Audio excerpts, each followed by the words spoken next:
Nakasinati o kalapad nga pagbaha pipilag ka mga lugar sa Dakbayan sa Talisay kagahapon atol sa pagmundak sa kusog nga uwan. Tungod niini, subling makigalayon ang syudad ngadto sa DPWH sa pagsulbad ning problema. Kundiin usa sa nakaingon ang nagkadaghang basura. Ani ang live report ni Femery Dumabok. Fem?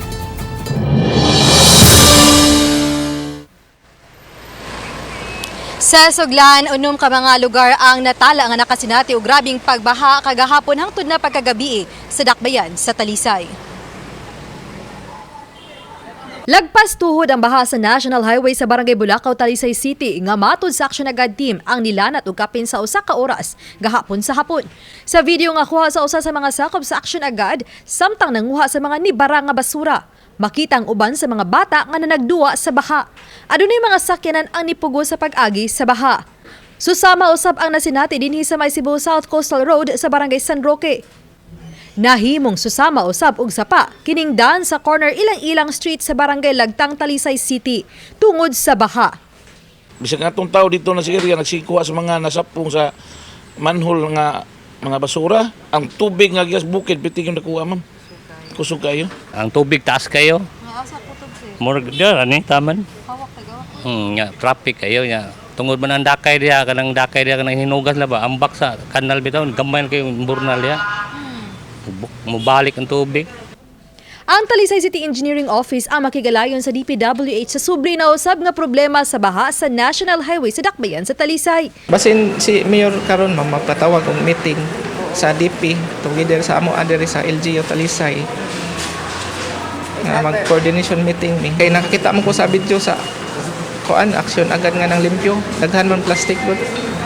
Nya may makatalop sa tabon.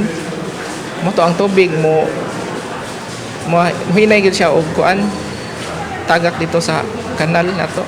Gawa sa susiho ng mga drainage, nabantayan usab nga mas nagkagrabi ang basura nga makuha sa mga kanal. Matud pa, tungod kini sa uban nga nagpataka lang og labay sa basura. Gahapon gay kita ko tos video gali sa Lagtang bisag nag-uwan labay dunay gilabay sinakong basura. Nya among tao sa makakita gyud anak ma'am nga daghang yung panglabay bisag kanagaling udto gali usahay ma'am makakita silang nagi panglabay sinakong basura. Asa man ipanglabay? Sa kasagaran na creek. Katag-katag bitaw. Makatag-katag ba. Yung kanang problema mo sa gabi daghan na nadakpan nilanda mo mention og asa nga city pero but mostly dili gid sa Talisay City. Dili taga Talisay. So giun sa ramatun katong nadakpan. Gibuyan ta sa siya ngagtagal sa warning.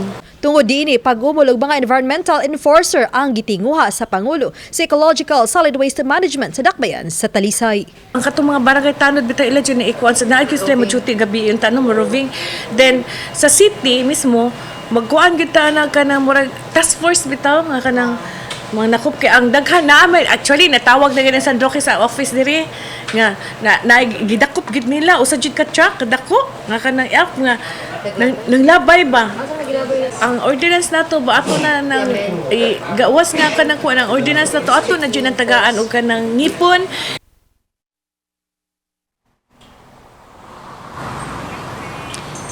Sa Suglan, mato di Barkes nga pakitagbuan niya mga naglangkob sa Talisay City Solid Waste Management Board ug mo rekomendar nga to sa konseyo alang sa strikto nga ordinansa batok sa mga pataka ug labay sa mga basura.